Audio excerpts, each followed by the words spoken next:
Hi babes, welcome back to my channel Ramala Shifam. Burnout Syndrome episode 2. Last episode பார்க்காதவங்க ஐகால link இருக்கும் பாருங்க.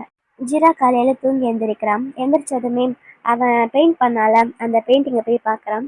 அவனுக்கு அந்த பெயிண்டிங் பிடிச்சிருந்துச்சா இல்லை கேவை பிடிச்சிருந்துச்சான்னு தெரியல. அந்த பெயிண்டிங் ஒரு மாதிரி பார்த்துட்டு அப்புறம் அவன் கேக்கு வாய்ஸ் நோட் அனுப்புகிறான். நீ சொன்ன வேலை எனக்கு ஓகேன்னு. அதே நேரம் இங்கே கேவும் தூங்காமல் சும்மா தான் பெட்டில் படுத்துக்கிட்டு இருக்கான். அப்புறம் கே எந்திரிச்சு ட்ரெஸ் சேஞ்ச் பண்ணிட்டு வந்து கம்ப்யூட்டர் ஆன் பண்ணுறான். அந்த கம்ப்யூட்டரில் இருக்கிறது அவனுடைய தெரபிஸ்ட்னு நினைக்கிறேன். அந்த தெரபிஸ்ட் இவனோட இன்சோம்னியாக்கு எப்படி இருக்குன்னு கேட்குறாரு. இவனால் நைட்டில் தூங்க முடியல போல. இன்னும் என்னோட இன்சோம்னியா அப்படியே தான் இருக்குது. என்னோட டோசேஜ் இன்னும் கொஞ்சம் அதிகம் பண்ணுங்க அப்படின்னு கே சொல்ல, சரி நான் பேசி பார்க்குறேன் அப்படின்ட்டு ரெஸ்டாரண்ட் எக்ஸ்பீரியன்ஸ் எப்படி இருந்துச்சு அப்படின்னு கேட்குறாரு. நீங்கள் சொன்ன மாதிரியே ஆளுங்க கம்மியாக இருக்கிற ரெஸ்டாரண்ட் பார்த்து தான் நானும் போனேன். ஆனால் அங்கே செக்யூரிட்டி ப்ராப்ளம். ஸோ அடுத்த டைம் நான் வேற ஒரு நல்ல ரெஸ்டாரண்ட்டாக பார்த்து போக வேண்டி வரும் அப்படின்னு சொல்கிறான். அப்போ அந்த தெரபிஸ்ட் சொல்கிறாரு, நீயே பிரச்சனையை தேடி தேடி போய் பார்க்குற மாதிரி இருக்கு. நீயே கொஞ்சம் அந்த பிரச்சனைலேருந்து விலகி இருந்தா உனக்கு எல்லாம் நல்லபடியாக நடக்கும்னு நினைக்கிறேன். சரி நீ யாராச்சும் புதுசாக மீட் பண்ணியா அப்படின்னு கேட்க, இல்லை எனக்கு மீட் பண்ணுறதுக்கு பிடிக்காது. ஆனால் நான் ஒருத்தவனை பார்த்தேன் அப்படின்னு அவன் ஜீராவை மீட் பண்ணால அதை பற்றி சொல்கிறான். அதே நேரம் இங்கே ஜீரா அவனுடைய ஃப்ரெண்டு ஒரு பொண்ணு இருப்பாள், அவளை பார்க்க போகிறான். அவள் ஏதோ ஒரு ஷூட்டிங்கில் இருக்கான்.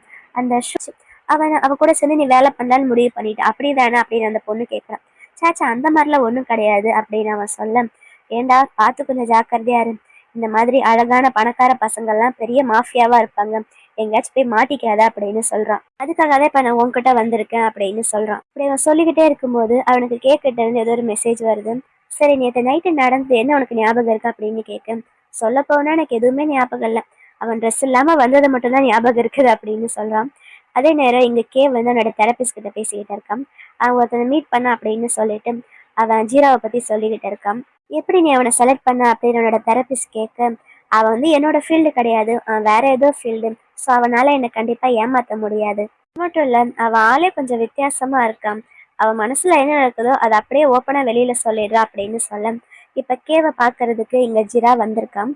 அவன் கீழே வந்து வெயிட் பண்ண அங்கே கேவுடைய பட்லர் போய் ஜிரா கிட்ட பேசுகிறான். நான் தான் கேவுடைய பட்லர் அப்படின்னுட்டு அவனை இன்ட்ரடியூஸ் பண்ணிக்கிறான். அப்புறம் இன்னும் அந்த கே வந்து ஜிராவுடைய சோஷியல் மீடியாவில் அவன் போஸ்ட் பண்ணியிருக்கிறதெல்லாம் பார்த்து அதை பற்றி எல்லாம் எங்கள் தெரபிஸ்ட் கிட்ட சொல்லிக்கிட்டு இருக்கான். மனசில் நினைக்கிறதெல்லாம் அப்படியே ஓப்பனாக சோஷியல் மீடியாவில் போஸ்ட் பண்ணுறான் பாருங்களேன் அப்படின்னு அதை பற்றி ரொம்ப ஆச்சரியமாக சொல்லி சிரிச்சுக்கிட்டு இருக்கான். இங்கே கேவுடைய பட்லர் ஜிராவை கூட்டிகிட்டு போகிறதுக்கு முன்னாடி நான் அவங்கள செக் பண்ணி தான் மேலே அனுப்பணும், நீங்கள் ஃபோனும் பேகும் கொண்டு போகக்கூடாது அப்படின்னு சொல்லிட்டு அங்கே லிஃப்ட் பக்கத்தில் வந்ததுமே அவனை செக் பண்ணுறாரு. செக் பண்ணிவிட்டு பேக்கையே வாங்கி வச்சுக்கிறாரு. என்னது என் ஃபோனுமா அப்படின்னு கேட்க, ஆமாம் அப்படின்னு வாங்கி வச்சுக்கிறாரு. சரி உங்கள் பாஸோடைய ஃபுல் நேம் சொல்லுங்க அப்படின்னு கேட்க, சாரி பாஸை பற்றின எந்த இன்ஃபர்மேஷனுமே நாங்கள் வெளியில் சொல்லக்கூடாது அப்படின்னு சொல்கிறாரு. அப்புறம் ஜீரா அந்த லிஃப்ட்டுக்குள்ளே போய் நிற்கிறான். அந்த பென்டோஸோடைய கீ அவன் கையில் கொடுத்து அந்த பட்லர் அவனை மேலே அனுப்பி வைக்கிறான். ஜீரா உள்ளே போனதுமே ஃபஸ்ட்டு கேக்கிட்ட போயிட்டு, எதுக்காக என் ஃபோனு பேக்கே வாங்கி வச்ச அப்படின்னு கேட்க, என்ன பண்ணுறது நீ இன்னும் எந்த அக்ரிமெண்ட்டும் சைன் பண்ணலைல்ல, ஸோ உன்னை என்னால் நம்ப முடியாது அப்படின்னுட்டு அந்த அக்ரிமெண்ட்டில் சைன் பண்ண அப்படின்னு சொல்கிறான். என்ன அக்ரிமெண்ட் இது அப்படின்னு ஜெரா கேட்க, அது ஒரு என்டிஏ அக்ரிமெண்ட் அப்படின்னு சொல்கிறான். என்டிஏவா அப்படின்னா என்ன அப்படின்னு கேட்க, நான் டிஸ்க்ளோஷர் அக்ரிமெண்ட், அதாவது என்னை பற்றியோ இங்கே நடக்கிறத பற்றியோ நீ வெளியில் யாருக்கிட்டையும் வாயை தரக்கூடாது. அப்படி ஏதாச்சும் நீ சொன்ன என்னால் உன் மேலே கேஸ் போட முடியும், நான் உன்னை சூ பண்ணிடுவேன் அப்படின்னு சொல்கிறான். எனக்கு சூ பண்ணிடு அப்படின்னு நான் ஆச்சரியமாக கேட்குறான். ஆமாம் என்னோட இன்ஃபர்மேஷன்லாம் எனக்கு ரொம்ப முக்கியம், ஸோ நீ கண்டிப்பாக சைன் பண்ணி தான் ஆகணும் அப்படின்னு சொல்ல, இந்த என்டிஏன்னா என்ன பண்ணணும், என் ஃப்ரெண்ட்ஸ் கிட்ட கூட நான் உன்னை பற்றி பேசக்கூடாது அப்படின்னு கேட்க, அதுக்கு அவன் ஆமாம் பேசக்கூடாதுன்னு சொல்கிறான். சரி நான் அதுக்கு ஒத்துக்க மாட்டேன், சைன் பண்ண மாட்டேன்னு சொன்னால் என்ன பண்ணுவேன் அப்படின்னு ஜீரா கேட்க, அப்படின்னா நீங்கள் இருந்து கிளம்பு இப்போவே அப்படின்னு சொல்ல, வேறு வழி இல்லாமல் ஜீராவை அதை சைன் பண்ணிடுறான். ஏன்னா அவனுக்கு இப்போ காசு ரொம்ப முக்கியம். சரி அதான் இப்போ நான் சைன் பண்ணிட்டேன்ல, நான் உங்கள்கிட்ட ஒரு விஷயம் கேட்கணும், கேட்கலாமா அப்படின்னு சொல்லு அப்படின்னு அவன் சொல்கிறான். நீ என்கிட்ட நிறைய விஷயம் பண்ண சொல்கிறல்ல, நீ எப்பயாச்சும் என்கிட்ட ஒரு விஷயம் பண்ண சொல்லி அது எனக்கு பிடிக்காம நான் பண்ண மாட்டேன்னு சொன்னால் அதை நீ ஒத்துக்கணும் அப்படின்னு சொல்ல, பார்க்கலாம் அப்படின்னுட்டு அவன் பால்கனிக்கு போகிறான். கேக் என்னமோ கால் வந்திருக்கு போல. அவன் அந்த பக்கம் போனதுமே ஜிராக்கு அவன் ஃப்ரெண்டு சொன்னது ஞாபகம் வருது. அவனோட ரூமில் தேடிப்பாரு, எங்கேயாச்சும் ஏதாச்சும் ஒரு ஐடி இருக்கும், அந்த ஐடியில் அவனோட பேர் என்னன்னு எழுதியிருக்கும்ல, ஸோ நீ தேடிப்பாரு அப்படின்னு சொல்ல அவன் மெதுவாக போய் அந்த பால்கனிக்கிட்ட பார்க்குறான். அவன் சிகரெட் பற்ற வச்சுட்டு யாருக்கிட்டே ஃபோன் பேசுறது தெரியுது. ஸோ இப்போதைக்கு அவன் இங்கே வரமாட்டான் அப்படின்னுட்டு அங்கே டேபிளில் இருக்கிறதெல்லாம் என்னென்னமோ எடுத்து தேடி பார்க்குறான். அதே நேரம் எங்கள் பால்கனியில் உட்காந்து யாருக்கிட்டையோ பிஸ்னஸ் பற்றி பேசிக்கிட்டு இருக்கான். அவங்க ஏதோ புதுசாக ஒரு பிஸ்னஸ் ஆரம்பிக்க போகிறாங்க போல்.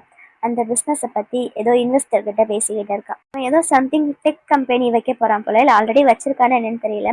அந்த டெக் கம்பெனி பற்றி என்னமோ புதுசாக இன்னும் ஏதோ பிஸ்னஸ் பண்ண போகிறான் போல. ஸோ இது வந்து இப்போ தான் புதுசாக இந்த இண்டஸ்ட்ரிக்கு வந்திருக்குது. ஸோ இதை பற்றி இன்னும் ரூல்ஸே எதுவும் போடல. ஸோ இதுதான் நமக்கு கரெக்டான டைம், இதில் நம்ம கண்டிப்பாக இன்வெஸ்ட் பண்ணி பிஸ்னஸ் பண்ணால் நமக்கு நிறைய லாபம் வரும் அப்படின்னு அவள் இன்வெஸ்டர்கிட்ட பேசிக்கிட்டே இருக்கேன். அதே நேரம் இங்கே ரூமில் இந்த ஜிரா இருக்கால, அவன் என்னமோ கண்டுபிடிக்கிறான். அதில் என்ன எழுதியிருக்குன்னு தெரியல. அதை இவன் வேற ஒரு பேப்பரில் எழுதி வெளியில் கொண்டு போகலாம் அப்படின்னு நினைக்கிறேன்.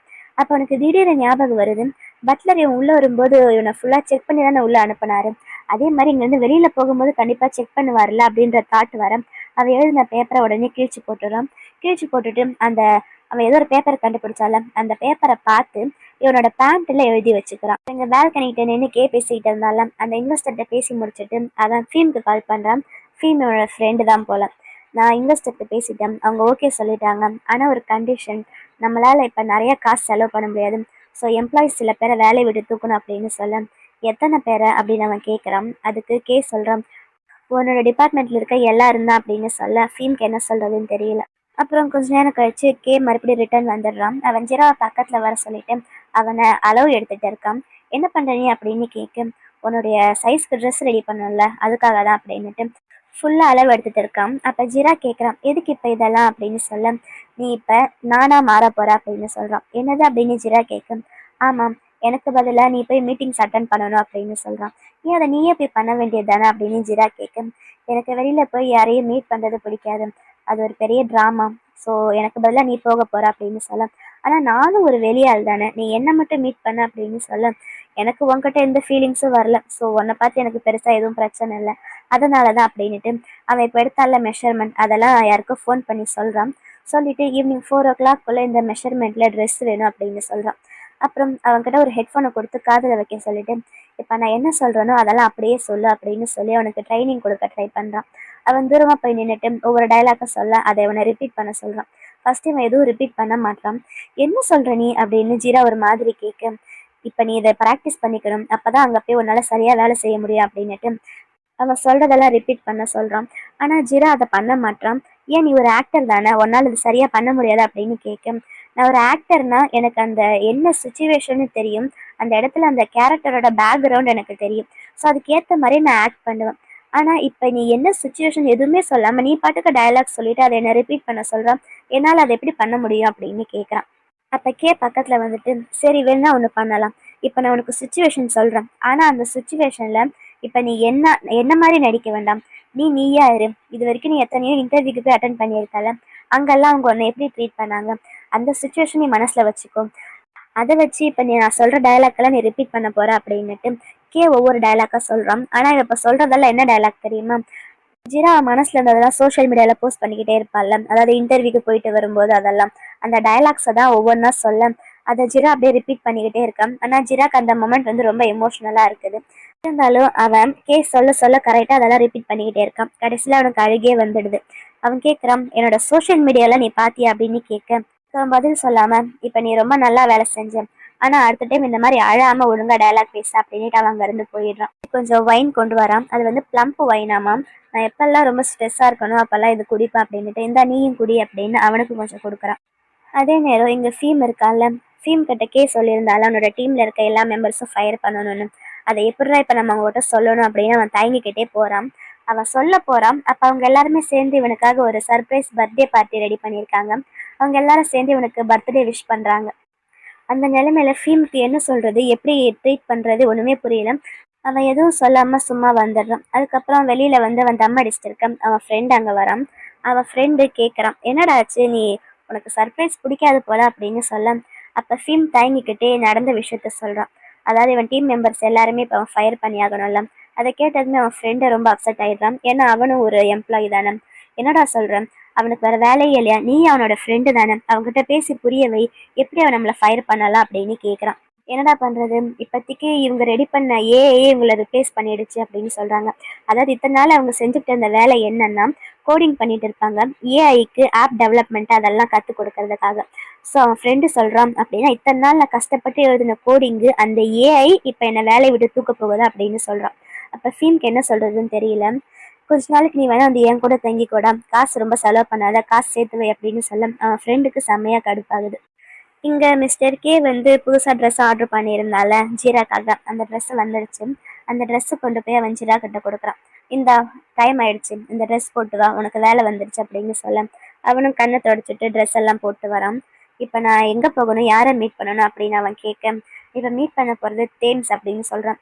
தேம்ஸா? நான் அவன்கிட்ட ஒர்க் பண்ணியிருக்கேன், அவனுக்கு என் முகம் தெரியும், அவன் என்னை கண்டுபிடிச்சிருவானே அப்படின்னு சொல்ல, நீ ஒன்றும் கவலைப்படாத, உனக்கு தேம்ஸை பற்றி தெரியாது, அவனுக்கு யார் தேவையோ அவங்க முகத்தை மட்டும்தான் அவன் ஞாபகம் வச்சிருப்பான், அவன் யாருக்குமே ஓகே சொல்ல மாட்டான்.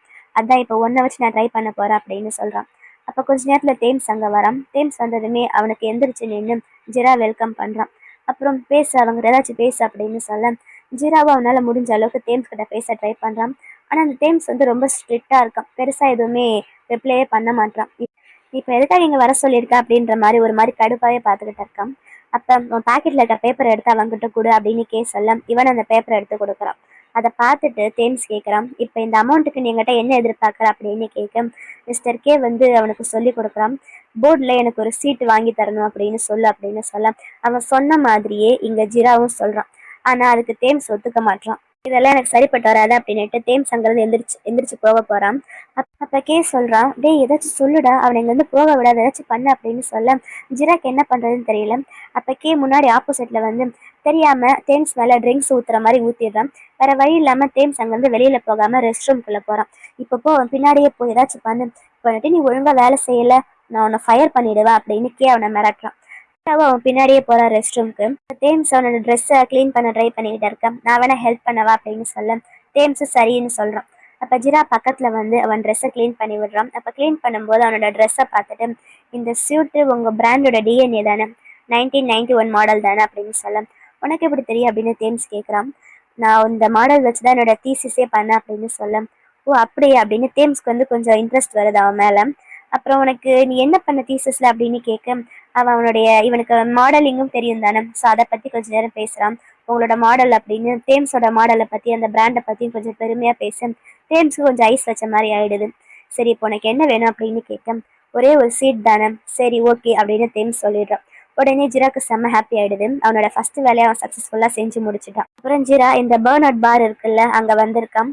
என்ன ரொம்ப நேரமா தனியா வெயிட் பண்ணிட்டு இருக்கேன், எதுவும் ட்ரிங்க் ஆர்டர் பண்ண போறது இல்லையா அப்படின்னு அந்த பார் டெண்டர் கேட்க, இல்ல நான் ஒருத்தருக்காக வெயிட் பண்ணிக்கிட்டு இருக்கேன், அவ வந்ததுமே நான் ஆர்டர் பண்றேன் அப்படின்னு சொல்ல, ஓ அப்படியா, அதுவும் நல்லதுதான் அப்படின்னு சொல்றான்.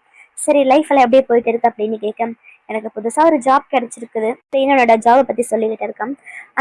எனக்கு டாஸ்க்கு ஏற்ற மாதிரி தான் சம்பளம், அவன் எனக்கு எப்பெல்லாம் தேவைப்படுதோ அப்பெல்லாம் அந்த பாஸ் என்னை கூப்பிடுவான், அப்போ நாங்கள் போகணும் அப்படின்னு சொல்கிறான். வேலை நல்ல வேலை தானே, அதை பண்ண வேண்டியது தானே அப்படின்னு அந்த பார் டெண்டர் கேட்க, அப்போ அவன் கேக்கிட்ட பேசுகிற அவனுக்கு ஞாபகம் வருது. இப்போ அந்த இடத்துக்கு ஃபீம் வரான். ஃபீம்காக தான் வெயிட் பண்ணிட்டு இருந்தான் போல. 2 பேருக்காக நான் ஒரு ட்ரிங்க் வச்சிருக்கேன் அப்படின்னு ஒர்க் பிளேஸ் ரொமான்ஸ் அப்படின்ற ட்ரிங்க் எடுத்து கொடுக்குறான். அப்புறம் ஃபீமும் ஜிரா ஒன்றா உட்காந்து பேசிக்கிட்டு இருக்காங்க. அப்போ ஜிரா சொல்கிறான், அன்னைக்கு என்னுடைய பாம் ரீடிங் பண்ணி எனக்கு புதுசாக ஜாப் கிடைக்க போகுது அப்படின்னு சொன்னல, எனக்கு அந்த ஜாப் பிடிக்கல அப்படின்னு அந்த ஜாபை பற்றி சொல்கிறான். ஏன்னா அவன் மிஸ்டர் கே கிட்ட அந்த ஃபேஷன் டிசைனிங்கில் நீ என்ன பண்ண போகிற அப்படின்னு கேட்பான். அதுக்கு மிஸ்டர் கே சொல்லுவான், அவனோட ஃபேஷன் டிசைனிங் எல்லாமே என்னோட ஏஐ கற்றுக்க வச்சு என்னோட ஏஐயை நான் அவனை ரிப்ளேஸ் பண்ண வைக்க போகிறேன் அப்படின்னு சொல்ல, அதை கேட்டதுமே ஜிராக்கு டென்ஷன் ஆகுது. ஏன்னா ஆர்டிஸ்ட்டை ஏஐ ரிப்ளேஸ் பண்ணுறது அவனுக்கு ஏற்கனவே பிடிக்காதுல்ல, ஃபர்ஸ்ட் எபிசோட்லேயே அவன் கடுப்பாவாலாம். ஸோ அதனால் அவன் இதுக்கு ஒத்துக்க மாட்டான், எனக்கு இது சுத்தமாக பிடிக்கல, அவர் எவ்வளோ பெரிய டிசைனர் தெரியுமா, அவரோட டிசைனை போய் நீ ஏஐயில் வச்சு காப்பி பண்ண போறியா அப்படின்னு கடுப்பாக, அதை பற்றியெல்லாம் எனக்கு தெரியல, அவன் என்ன பெரிய டிசைனரு, அவனே மற்ற டிசைனர் பார்த்து தான் காப்பி பண்ணிக்கிட்டு இருக்கான் அப்படின்னு சொல்ல, அப்போ நீ கண்டிப்பாக இப்படி பண்ணக்கூடாது, நான் அவர்கிட்ட போய் சொல்லிடுவேன் அப்படின்னு சொல்ல, நீ எனக்கிட்ட அக்ரிமெண்ட் சைன் பண்ணியிருக்க ஞாபகம் இல்லையா, என்டிஏ, நீ வெளியில் சொன்னால் அவ்வளோதான், நான் அவன் மேலே கேஸ் போடுவேன் அப்படின்னு சொல்ல, இனிமேல் நான் அந்த வேலையை செய்ய மாட்டேன், நான் குவிட் பண்ணுறேன் அப்படின்னு சொல்கிறேன். நீ என்னடா குவிட் பண்ணுற, நான் உன்னை ஃபயர் பண்ணுறேன், இப்போ நீ எனக்கு தேவையில்லை, நான் தேவைப்படுவது உனக்கு கால் பண்ணுறேன் அப்படின்ட்டு அங்கேருந்து போயிடுறான். ஜிராக்கு என்ன பண்ணுறதுன்னு தெரியல. இப்போ அந்த விஷயத்தை பற்றியெல்லாம் அவன் இங்கே ஃபீம் கிட்ட பேசிக்கிட்டு இருக்கான். இன்னொரு டைம் அவன் எனக்கு கால் பண்ணால் நான் கண்டிப்பாக போக மாட்டேன், எனக்கு இந்த ஜாபே பிடிக்கல அப்படின்னு சொல்லிக்கிட்டு இருக்கான். சரி உன்னோட வேலை எப்படி போயிட்டு இருக்குது அப்படின்னு அவன் ஃபீமை கேட்க, என் வேலை இப்போ கொஞ்சம் மோசமாக தான் போயிட்டு இருக்குது, என்னோட ஃப்ரெண்டை கூட இன்னைக்கு நான் ஃபயர் பண்ண வேண்டியதாகிடுச்சு, என்ன பண்ணுறது அப்படின்னு அவன் ஜாபை பற்றி அவன் புலம்பிட்டு இருக்கான். பேசாமல் நீ இந்த வேலையை விட்டுடு அப்படின்னு சொல்ல, ஆனால் எனக்கு என்னோட கரியரில் வந்து ரொம்ப பெரிய பிரச்சனை இருக்குது, நான் இந்த வேலையை விட்டுட்டா எனக்கு ரொம்ப பிரச்சனை ஆகிடும் அப்படின்னு சொல்கிறான். ஆனால் ஒரு நல்ல விஷயம், என்னோட பர்த்டே அன்னைக்கு நான் உன்னை மீட் பண்ணியிருக்கேன் அப்படின்னு சொல்ல, இன்னைக்கு உன் பர்த்டேவா அப்படின்னு அவன் ஹாப்பியாக கேட்க அவன் ஆமான்னு சொல்கிறான். ஹாப்பி பர்த்டே, ஆனால் என்கிட்ட உனக்கிட்ட கொடுக்கறதுக்கு எதுவுமே இல்லையே அப்படின்னு சொல்ல, பரவாயில்ல உனக்கு தான் தெரியாதுல்ல அப்படின்னு சொல்ல, ஆனால் என்கிட்ட இப்போ ஒரு நல்ல ஐடியா வந்திருக்குது. இந்த ஐடியா எப்படி வந்துச்சுன்னா, மிஸ்டர் கே வந்து தேம்ஸ் மேலே இன்னைக்கு ஒயினை ஊற்றினா. ஸோ அதுலேருந்து தான் எனக்கு இப்போ ஒரு நல்ல ஐடியா வந்திருக்குது. அதே மாதிரி இப்போ நீ என் கூட வெளியில் வா, நான் உன் மேலே ஒயின் ஊற்றுறேன், அந்த டிசைனில் வச்சு நான் உனக்கு அழகாக பெயிண்ட் பண்ணி தரேன் அப்படின்னு சொல்கிறான். நீ என்ன சொல்ல வர? என் மேலே இப்போ நீ ஒயினை ஊற்ற போற அப்படியா அப்படின்னு கேட்க, சாரி கேட்கறதுக்கு கொஞ்சம் கிறுக்குத்தனமாக தான் இருக்கும், இருந்தாலும் இந்த ஐடியா நல்லா இருந்துச்சுன்னு எனக்கு தோணுச்சு அப்படின்னு ஜீரா சொல்ல, கவலைப்படாத எனக்கு இந்த ஐடியா நல்லா தான் தோணுது, சரி வா அப்படின்னு 2 பேரும் வெளியில வராங்க. ஜீரா 1 2 3 அப்படின்னுட்டு அவன் மேலே ஒயினை ஊற்றுறான். ஊற்றிட்டு ஐயோ அப்படின்னு சொல்கிறான். ஏன் என்னாச்சு, நீ நினச்ச மாதிரி வரலையா அப்படின்னு கேட்க, இல்லை கொஞ்சம் மிஸ் ஆயிடுச்சு, ஸோ நீ உன் ஷர்ட்டை கழட்டி கொடுக்குறியா, நான் வீட்டில் போய் பெயிண்ட் பண்ணி கொண்டு வரேன் அப்படின்னு சொல்ல, உடனே ஃபீமும் ஷர்ட்டை கழட்டுறான். இந்த சீனில் அவன் பார்க்கறதுக்கு செம்ம ஹேண்ட்ஸமாக இருக்கான். வாயில் ஒரு சிகரெட்டை வச்சுட்டு அந்த ஷர்ட்டை அப்படியே ஸ்டைலாக கழட்ட ஏதோ டேட்டு குத்திருக்கான். அந்த டேட்டுவே ஜீரோ ஒரு மாதிரி முத்து பார்த்துக்கிட்டு இருக்கான். என்ன பார்க்குற அப்படின்னு கேட்க, உன்ன மாதிரி ஒரு ஐடி காய் இந்த மாதிரி டேட்டு குத்திருப்பான்னு நான் நினச்சி கூட பார்க்கல அப்படின்னு சொல்கிறான். அப்போ ஃபீமு ஸ்டைலாக சிகரெட்டை கையில் எடுத்துட்டு, ஏன் உனக்கு இது பிடிச்சிருக்கா அப்படின்னு கேட்க, ஜீராவும் தயங்கிக்கிட்டே ஆமாம் எனக்கு பிடிச்சிருக்குன்னு சொல்கிறான். அப்போ ஃபீம் அவன் பக்கத்தில் வரான். சீனில் ஃபீம் பார்க்கறதுக்கு செம்ம ஹேண்ட்ஸமாக இருக்கான். அவன் பக்கத்தில் வந்து ஜிராவை கிஸ் பண்ணுறான். இதோட எபிசோட் 2 முடியுது. இந்த வீடியோ உங்கள் எல்லாருக்கும் பிடிச்சிருக்குன்னு நினைக்கிறேன். அப்படி பிடிச்சிருந்தா லைக் பண்ணுங்கள். அடுத்து என்ன நடக்க போகுதுன்னு தெரிஞ்சுக்க மறக்காம நம்ம சேனலை சப்ஸ்கிரைப் பண்ணுங்கள். Love you babes. பை.